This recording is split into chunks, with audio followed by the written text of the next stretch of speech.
अस्सलामुअलैकुम, खुशामदीद करता हूं आपको अपने चैनल मशीन लर्निंग में। जैसा कि आज आपको नज़र आ रहा होगा कि आज का हमारा टॉपिक है जनरल मशीन शॉप टूल, यानी कि मशीन शॉप में इस्तेमाल होने वाले आम से टूल। आपकी आसानी के लिए मैंने ग्रुप्स में टूल्स को बांट दिया है, जिसमें सबसे पहला ग्रुप है A group measuring tools. B group में हमारे पास जो से हैं वो हैं मार्किंग टूल्स। सी ग्रुप में हमारे पास जो से हैं वो चेकिंग टूल्स हैं या गेजेस हैं। और जो डी ग्रुप है वो है कटिंग टूल्स का। तो चलिए शुरू करते हैं अपनी वीडियो को। और सबसे पहले ए ग्रुप मेजरिंग टूल। तो मेजरिंग टूल में जो सबसे पहले टूल इस्तेमाल किया जाता है वो है स्केल। स्केल अमूमन मशीन शॉप के अंदर रफ पैमाइश करने के लिए इस्तेमाल किया जाता है। स्केल के ऊपर मिलीमीटर और इंच दोनों स्केल्स बनाई गई होती हैं। ये जो मेरे हाथ में स्केल है ये 12 इंच तक का है और 300 मिलीमीटर या 30 सेंटीमीटर्स का है। ठीक है, तो इसकी मदद से हम मशीन शॉप के अंदर जब रफ काम कर रहे होते हैं, रफ पैमाइश ले रहे होते हैं, यानी कि हमने मटेरियल काटना है तो निशान लगाना है, तो ये टूल्स इस्तेमाल में लाया जा सकता है। इसके बाद नेक्स्ट जो मेजरिंग टूल आ जाता है वो है कैलिपर्स। कैलिपर्स जो से हैं, ये जो मेरे पास हैं ये है वर्नियर कैलिपर्स। कैलिपर्स उम्दा किस्म के टूल होते हैं। वर्नियर कैलिपर्स जो से हैं ये प्रेसीजन टूल्स में काउंट किए जाते हैं। इनकी मदद से हम मशीन के ऊपर काम करते वक्त बेहतरीन पैमाइश ले सकते हैं। जो हमारा यानी कि जॉब हम तैयार कर रहे होते हैं, वर्क पीस तैयार कर रहे होते हैं, उसका पॉइंट्स में साइज लेने के लिए हम वर्नियर कैलिपर्स इस्तेमाल किए जाते हैं। मेरे पास अभी जो मशीन शॉप में सबसे ज़्यादा इस्तेमाल होने वाला कैलिपर्स है वो मौजूद है हाथ में। इसके अलावा मशीन शॉप में डिजिटल कैलिपर भी इस्तेमाल में लाया जाता है। डिजिटल कैलिपर को दूसरे कैलिपर की निस्बत इस्तेमाल करना आसान होता है। और ये जो मेरे पास कैलिपर है ये है डिजिटल कैलिपर, और इसकी मदद से भी इंच और मिलीमीटर दोनों में साइज लिए जा सकते हैं। इसके अलावा नेक्स्ट हमारे पास जो कैलिपर आ जाता है वो है डायल कैलिपर। डायल कैलिपर ये भी एक प्रेसीजन टूल है। इसकी मदद से भी उम्दगी में पैमाइश ली जा सकती है। ये जैसा कि आपको शक्ल में नज़र आ रहा है ये है डायल कैलिपर। ठीक है, तो ये कैलिपर की एक मज़ीद किस्म है। नेक्स्ट चलते हैं, जो हमारे पास कैलिपर्स यूज़ किए जाते हैं उनमें इनसाइड और आउटसाइड कैलिपर भी शामिल हैं। ये प्रेसीजन तो नहीं होते लेकिन रफ पैमाइश करने के लिए इस्तेमाल किया जा सकता है। हम अगर कोई राउंड साइज चेक करना चाह रहे हैं गोल सतह को, तो हम इसकी प्रॉप्स के अंदर अपने जॉब के मुताबिक इसकी प्रॉप्स को सेट कर लेते हैं और फिर पैमाने के ऊपर इसको रख के इस तरह रख के हम इसको पढ़ सकते हैं। तो ये मेरे पास जो कैलिपर है ये है आउटसाइड कैलिपर और ये है इनसाइड कैलिपर। आउटसाइड कैलिपर की मदद से हम किसी जॉब की बैरूनी पैमाइश ले सकते हैं और इनसाइड कैलिपर की मदद से हम किसी सुराख के डाय को चेक किया जा सकता है। जैसे कि अगर कोई सुराख है तो उसके अंदर इसे घुसा के प्रॉप्स की मदद से इसके अंदर जैसे ये सुराख है तो इनको चेक किया जा सकता है। इसको भी स्टील फुट रूल पैमाने के साथ इस्तेमाल किया जाता है। तो ये थे दो कैलिपर मजीद, इनसाइड कैलिपर और आउटसाइड कैलिपर। नेक्स्ट चलते हैं, जो हमारे पास मेजरिंग टूल है वो है माइक्रोमीटर्स। माइक्रोमीटर्स जो से हैं ये मशीनिस्ट के काम को बहुत उम्दा सतह पर लेकर जाने के लिए इस्तेमाल किए जाते हैं। अमूमन जो वर्कशॉप में माइक्रोमीटर्स इस्तेमाल किया जाता है वो यही है माइक्रोमीटर्स।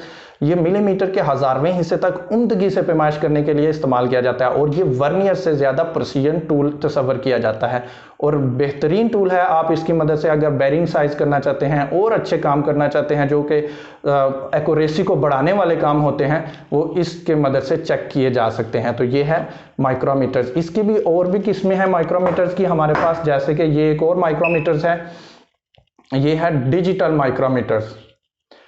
आपको जैसे कि दिखाया जा रहा है ये है डिजिटल माइक्रोमीटर्स। तो डिजिटल माइक्रोमीटर्स भी उम्दगी के साथ पैमाइश लेने के लिए इनसे पैमाइश लेना दूसरे माइक्रोमीटर्स की निस्बत आसान होता है। इसके अलावा और भी माइक्रोमीटर्स इस्तेमाल किए जाते हैं। ये जो जितने भी आपको मैंने दोनों माइक्रोमीटर्स दिखाए हैं ये आउटसाइड हैं। इसके अलावा इनसाइड माइक्रोमीटर भी और डेप्थ माइक्रोमीटर्स भी इस्तेमाल किए जाते हैं। इसके अलावा नेक्स्ट जो हमारा पैमाइशी टूल है उसमें आ जाता है डायल इंडिकेटर। डायल इंडिकेटर एक ऐसा टूल है जिसकी मदद से हम लेथ मशीन के ऊपर अमूमन जाब जो सा हमने बांधा होता है, जो वर्क पीस चक के अंदर बांधा होता है, उसका रन आउट चेक करने के लिए इस्तेमाल किया जाता है। ये इस प्रॉब को उसके साथ टच करके उसका रन आउट चेक किया जा सकता है। इसके अलावा हम अगर क्या उसका नाम है मशीन के मिलिंग मशीन के ऊपर वाइस बांध रहे हैं और उसको अलाइन करना है, तब भी हम डायल इंडिकेटर का इस्तेमाल करते हैं। इसके अलावा हम अगर किसी सतह की उम्दगी को चेक करना है, तब भी हम प्लेन सतह की उम्दगी को चेक करने के लिए हम डायल इंडिकेटर को इस्तेमाल करते हैं। डायल इंडिकेटर मुख्तलिफ इकसाम में दस्तयाब होते हैं। जो जर्नल डायल इंडिकेटर इस्तेमाल किया जाता है वो यही है। इसको अमूमन स्टैंड के साथ यूज किया जाता है। इस किस्म के इसके स्टैंड्स होते हैं। इसके अलावा भी मार्केट में मुख्तलिफ शक्ल के स्टैंड्स दरकार होते हैं जो आप इस्तेमाल कर सकते हैं। तो ये हमारे थे मेजरिंग टूल्स। मेजरिंग टूल्स में अगर एक और टूल्स ऐड कर लिया जाए तो ये टूल है, इसको हम बेवल प्रोटेक्टर कहते हैं। बेवल प्रोटेक्टर से हम किसी डिग्री पे कोई जाब जो है उसको चेक कर सकते हैं। मिसाल के तौर पे हम यहाँ पे अगर कटिंग टूल ग्राइंड कर रहे हैं तो कटिंग टूल का एंगल इस जगह पे से चेक कर सकते हैं। मुख्तलिफ एंगुलर चीज़ें जो सी हैं उनको हम चेक कर सकते हैं। तो ये हमारे पास बेवल प्रोटेक्टर है। बेवल प्रोटेक्टर को मुख्तलिफ एंगल्स पे हम सेट कर सकते हैं और इसके नट को यहां से टाइट किया जाए तो ये वहां पे प्रॉब लॉक हो जाती है। ठीक है, तो ये हमारे पास एक पैमाइशी टूल है जो एंगल्स को चेक करने के लिए इस्तेमाल किया जाता है। नेक्स्ट, ये ग्रुप हमारे पास कंप्लीट हो जाता है मेजरिंग टूल का। और नेक्स्ट हमारे पास जो ग्रुप बी आ जाता है वो है मार्किंग टूल्स। मार्किंग टूल्स जो उनसे हैं वो अमूमन लेथ मशीन के अंदर मार्किंग करने के लिए इस्तेमाल किए जाते हैं। मशीन शॉप में, सॉरी लेथ मशीन नहीं, मशीन शॉप में मार्किंग करने के लिए इस्तेमाल किए जाते हैं। जो सबसे पहला मार्किंग टूल है वो है लाइन स्क्राइबर। लाइन स्क्राइबर की मदद से हम किसी वर्क पीस की सरफेस के ऊपर लाइंस लगा सकते हैं। इसके मदद से स्ट्रेट लाइन लगा सकते हैं, कर्व लाइन लगा सकते हैं, फ्री हैंड स्केचिंग भी की जा सकती है। एक स्क्राइबर की ये किस्म थी, एक हमारे पास ये स्क्राइबर है। इसकी सामने एक प्रॉब होती है, ये एक नोकदार प्रॉब होती है, पिन होती है, जिसकी मदद से हम लाइन के ऊपर स्क्राइब कर सकते हैं, उसको स्क्रैच करते हुए अपनी मार्किंग का काम कर सकते हैं। तो ये थे लाइन स्क्राइबर। नेक्स्ट चलते हैं मार्किंग टूल्स की तरफ। तो नेक्स्ट हमारे पास जो मार्किंग टूल में आ जाता है वो है सेंटर पंच।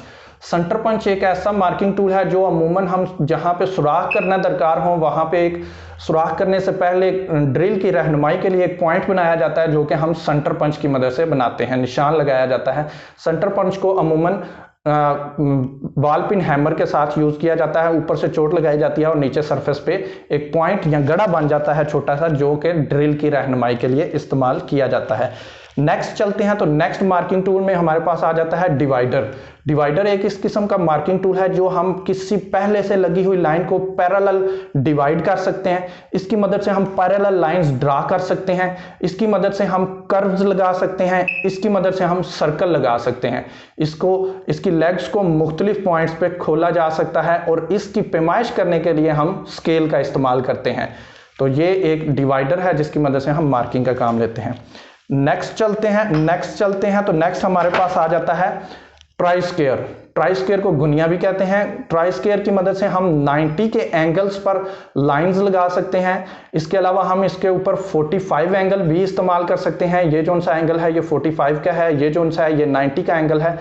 ट्राई स्क्वायर के ऊपर पैमाना भी बनाया गया होता है। आप इसकी मदद से भी इंच और मिलीमीटर दोनों में पैमाइश भी कर सकते हैं। तो ट्राई स्क्वायर भी एक उम्दा किस्म का मार्किंग टूल है। इसके अलावा अगर हम जहां पे मार्किंग टूल की बात कर रहे हैं तो मार्किंग टूल में सबसे ज्यादा अहमियत का हामिल एक टूल है जो फ्रेम में नहीं आ रहा था, हमने इसे अलहदा से रखा हुआ है। ये है, इसको कहते हैं vernier height gauge. Vernier height gauge पे एक वर्नियर कैलिपर की तरह एक स्केल बनाया गया होता है, जिसकी मदद से हम, अगर मैं क्लोज करूं तो आपको नजर आ जाएगा कि ये जो स्केल है इसकी मदद से हम मुख्तलिफ स्केल्स पे और ये स्क्राइबर को इस्तेमाल करते हुए, ये इसका स्क्राइबर है, इस स्क्राइबर को इस्तेमाल करते हुए मुख्तलिफ वर्क पीस के ऊपर मुख्तलिफ हाइट पे लाइंस लगा सकते हैं। ये मार्किंग टूल में सबसे ज्यादा अहमियत का हामिल जो टूल है वो है वर्नियर हाइट गेज। ये वर्नियर हाइट गेज को अमूमन सरफेस प्लेट के ऊपर रख के इस्तेमाल किया जाता है। आप यहाँ से पैमाइश ले सकते हैं, इसको लॉक को ओपन करके ऊपर नीचे कर सकते हैं, जैसे कि मैं आपको शक्ल में दिखा रहा हूँ। ठीक है, तो ये हमारे पास है वर्नियर हाइट गेज। तो ये मार्किंग टूल का एक बहुत ही अहम टूल है। नेक्स्ट चलते हैं मार्किंग टूल्स में हैमर की तरफ। हैमर जो से हैं ये भी मार्किंग टूल में बहुत अहमियत के हामिल होते हैं। इसकी मदद से हम मुख्तलिफ चीज़ों को चोट्स लगा के, जैसे कि सेंटर पंच है, इसके ऊपर पॉइंट लगाने के लिए इसको हैमर की मदद से पुश किया जाता है। तो ये हैमर जो से हैं ये भी मार्किंग टूल में बहुत अहमियत के हामिल होते हैं। ये जो अभी मैंने हैमर दिखाया ये बॉल पिन हैमर था। इसी तरह अगर किसी नरम चोट लगानी है तो आप रबड़ का हैमर इस्तेमाल कर सकते हैं, और आप मशीनिस्ट हैमर जो जानते हैं, एक साइड से सिल्वर का होता है, एक साइड से प्लास्टिक, आप इधर ब्रास भी लगा सकते हैं, कॉपर भी लगा सकते हैं। आप इनके हेड्स को चेंज करके मुख्तलिफ किस्म के हैमर तैयार कर सकते हैं। ये अमूमन किसी नरम सतह पे जिस पे आप दाग नहीं डालना चाहते लेकिन फिर भी चोट लगाना चाहते हैं तो ये इस्तेमाल में आते हैं हैमर्स वगैरह। तो ये जो सा अभी हैमर दिखाया ये है मशीनिस्ट हैमर। तो इसके साथ ही हमारा बी ग्रुप भी कंप्लीट हो जाता है, जिसमें मैंने आपको बताया मार्किंग टूल्स के बारे में। नेक्स्ट चलते हैं हमारे सी ग्रुप। सी ग्रुप से हम चेकिंग टूल्स भी कह सकते हैं, और अमूमन इसमें गेजेस आ जाती हैं। गेजेस मुख्तलिफ किस्म के काम करने के लिए इस्तेमाल की जाती हैं। मिसाल के तौर पे ये जो मेरे पास गेज है ये है थ्रेड पिच गेज। किसी चूड़ी की पिच को चेक करने के लिए हम गेज इस्तेमाल करते हैं। ये देखें, इसके अंदर मुख्तलिफ शक्ल्स के ब्लेड होते हैं। ब्लेड्स के ऊपर पिच नंबर लिखा गया होता है या चूड़ी का नंबर लिखा गया होता है। हमने जो चूड़ी काटनी होती है उस ब्लेड को सिलेक्ट करके बाकी ब्लेड्स को बंद कर दिया जाता है और उस चूड़ी को चेक कर लिया जाता है। तो ये जो गेजेस हैं ये हैं थ्रेड पिच गेजेस। ये जो मेरे पास गेज है ये विडवर्थ में है। विडवर्थ से मुराद इंच वाली चूड़ीज को चेक करने के लिए विडवर्थ गेजेस इस्तेमाल की जाती हैं, और मीट्रिक चूड़ी को चेक करने के लिए, एमएम वाली चूड़ी को चेक करने के लिए मीट्रिक गेजेस इस्तेमाल की जाती हैं। ये जो है ये विडवर्थ में है, और ये जो सी है ये है मीट्रिक गेजेस। तो ये हमारे पास दो थ्रेड पिच गेजेस हैं। अमूमन जब आप लेथ मशीन पे चूड़ी काट रहे होते हैं तो आपको नहीं पता चलता मशीन की चूड़ी की गहराई कितनी होती है। तो यहाँ तो उसके लिए माइक्रोमीटर पिच वाला यूज़ किया जाता है। ऐसा माइक्रोमीटर मिलता है जिसकी मदद से हम थ्रेड की पिच चेक कर सकते हैं। लेकिन अगर आपके पास वो नहीं है तो आप ये थ्रेड पिच गेजेस यूज़ करके चूड़ी की गहराई को चेक कर सकते हैं। नेक्स्ट चलते हैं, ये हमारे पास है tool grinding gauge. Tool grinding gauge अमूमन टूल ग्राइंड्स करने के लिए इस्तेमाल की जाती है। जब आपने चूड़ी काटनी है तो लेथ के ऊपर लेथ टूल मुख्तलिफ शक्ल्स में ग्राइंड किए जाते हैं। कितनी डेप्थ होनी चाहिए, कितना एंगल होना चाहिए, तो इसके ऊपर ये सारे मुख्तलिफ एंगल और मुख्तलिफ डेप्थ बनी हुई हैं। तो आप इसके मदद से अपने जो उनसे लेथ मशीन के थ्रेडिंग टूल्स हैं उनको ग्राइंड करके चेक कर सकते हैं। तो ये जो हमारा टूल है ये है टूल ग्राइंडिंग गेज। नेक्स्ट चलते हैं, तो नेक्स्ट हमारे पास जो गेजें आ जाती हैं वो गो और नॉट गो गेजेस हैं। अगर आपने मिसाल के तौर पे लेथ मशीन पे कोई होल किया है, ड्रिल किया है, आप उस होल को प्रिसीजन तैयार करना चाहते हैं और उसकी चेक करना चाहते हैं कि आया ये एक्यूरेट साइज पर तैयार हो चुका है, तो आपको गो नॉट गो गेजेस का यूज करनी पड़ेंगी। मिसाल के तौर पर सबसे पहले जो गेज है मेरे पास ये है जी, मेरे पास 22H7 की गेज है, जैसे कि आपको नजर आ रही है। तो ये 22 के होल के लिए इस्तेमाल की जाएगी। इसका एक सिरा जो है वो गो और एक नॉट गो होता है। नॉट गो वाला अमूमन रेड साइड होती है, जिसके ऊपर रेड रिंग बना होगा वो नॉट गो वाली साइड होगी। अगर आपने जो होल किया है उसमें अगर गो वाली साइज चली जाती है और नॉट गो वाली साइज नहीं जाता तो आपका साइज ठीक तैयार हुआ है। और अगर दोनों ही साइड चली जाती हैं तो फिर भी आपका साइज तैयार नहीं सही हुआ, और अगर दोनों ही नहीं जाती तो फिर भी आपका साइज तैयार सही नहीं हुआ। ये गो वाली साइड जानी चाहिए और नॉट गो वाली साइड नहीं जानी चाहिए। तो ये जो हम गेजेस इस्तेमाल करते हैं इन्हें हम गो और नॉट गो गेजेस यूज करने के कहते हैं। इसी तरह मेरे पास एक साइज और के लिए है, ये 26H यानी कि 26H7 के लिए बनाई गई है, यानी कि 26 का जो सुराख है, 26 mm का जो सुराख है उसको चेक करने के लिए हम ये गेज इस्तेमाल करेंगे। इसी तरह हमारे पास अगर हम किसी नट के अंदर चूड़ी काट रहे हैं, चूड़ी को चेक करने के लिए हमने या तो वो पिच गेजेस इस्तेमाल की थी, लेकिन अगर हम देखना चाहते हैं कि क्या हमारा बोल्ट उस नट जो हमने तैयार किया उसके अंदर प्रॉपर फिट हो जाएगा, तो हमें ये गेजेस यूज की जाती हैं। इनको हम थ्रेड गेजेस कहते हैं, गो और नॉट गो टाइप की हैं। अगर हम इस साइड को देखें तो ये नॉट गो है और ये साइड जो सी है ये गो है।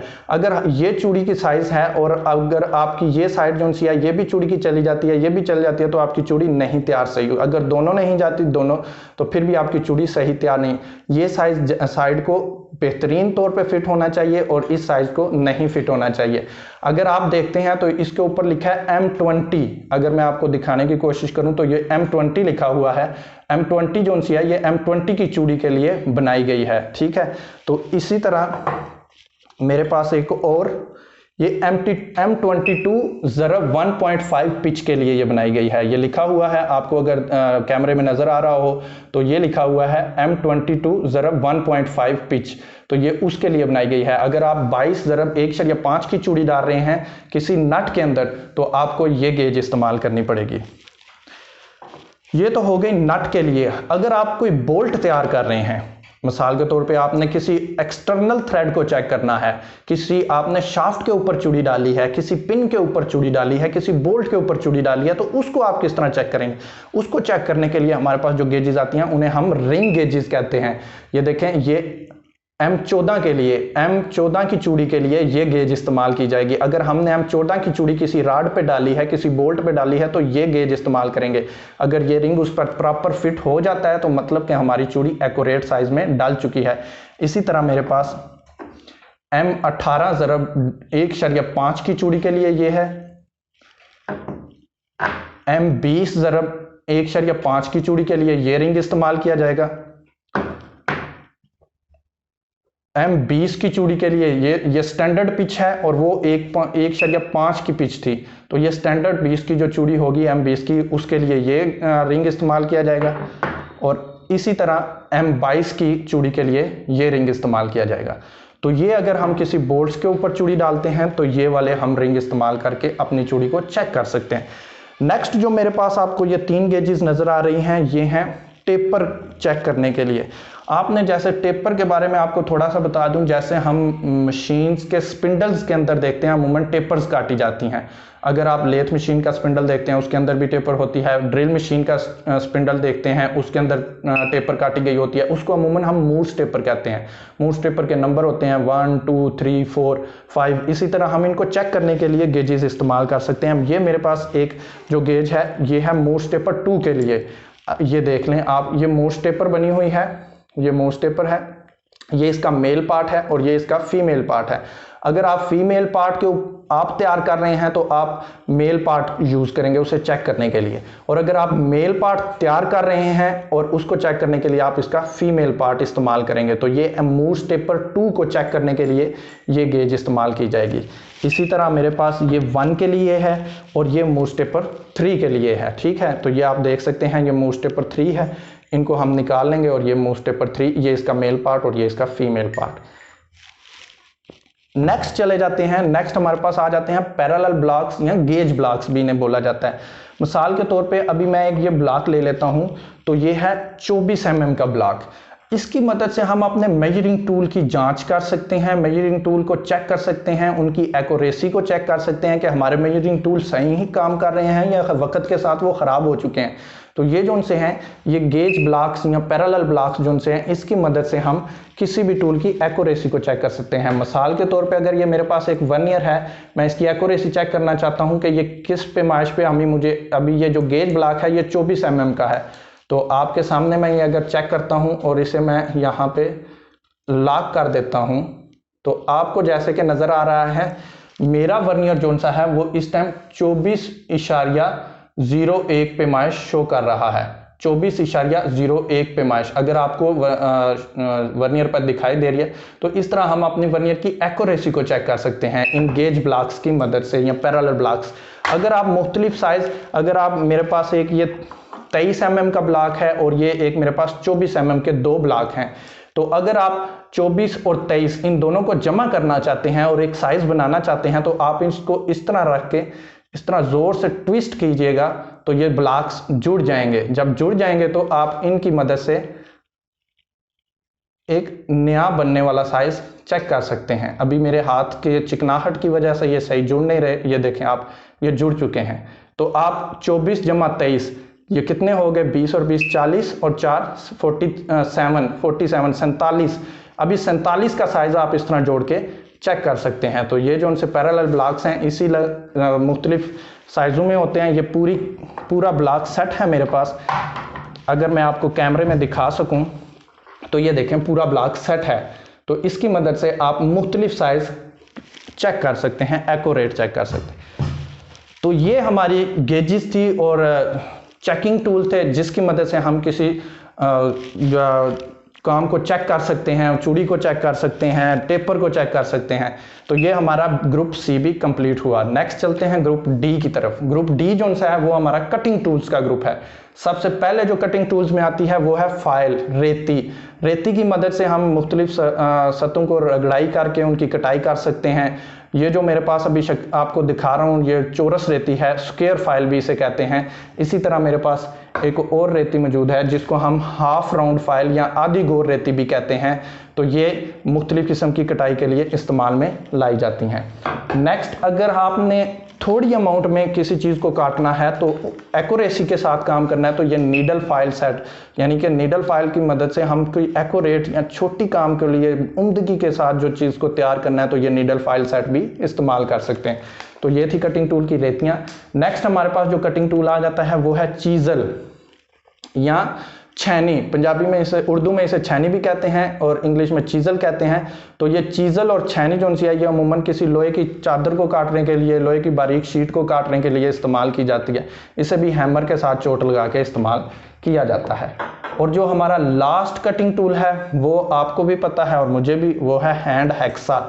हैंड हैक्सा एक ऐसा कटिंग टूल है जिसकी मदद से, अभी इसमें आप देख रहे हैं कि ब्लेड मैंने उल्टा टाइट किया, तो ये मत सोचिएगा ये सिर्फ इसलिए रखा है कि हमने इसे जब टूल बॉक्स में रखना है तो किसी चीज़ को ये जख्मी मत करे, तो इसलिए हमने उल्टा टाइट। काम करते वक्त आपने ब्लेड को सीधा इसके दंदाने नीचे वाली साइड पे और आगे की रुख सिमत रख के इन्हें टाइट करना है।